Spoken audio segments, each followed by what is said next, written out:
জুলাইয়ের জঙ্গি হামলায় এই রিক্সা চালক সুজন সেলুট দিয়া ভাইরাল হয়েছিল। তার পুরস্কার স্বরূপ ঢাকা ৮ আসন থেকে এই ন্যাশনাল চুতিয়া পার্টির লোকেরা তার মনোনয়ন দিছে। আমার কথা হচ্ছে, কোনো পরিশ্রমকে আমি ছোট করে দেখছি না, কোনো রিক্সা চালককে আমি খাটো করে দেখছি না। আমার কথা হচ্ছে, একটা দলের কতটা অধপতন থাকলে বিএনপি দিছে মির্জা আব্বাসরে, সেখানে একটা রিক্সা চালকের, এটা কি আসলে ভাইরাল হওয়ার জন্য নাকি আসলে সত্যি জনগণের ক্ষমতায়ন?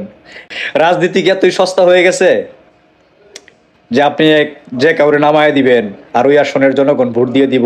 ঢাকা ৮ আসনে কারা থাকে, কোন কোন এলাকা? এই মালিবাগ, শাহজাহানপুর, পল্টন, মতিঝিল, এইগুলোই তো। তো এইখানে এই রিক্সা চালক সুজন কি করব?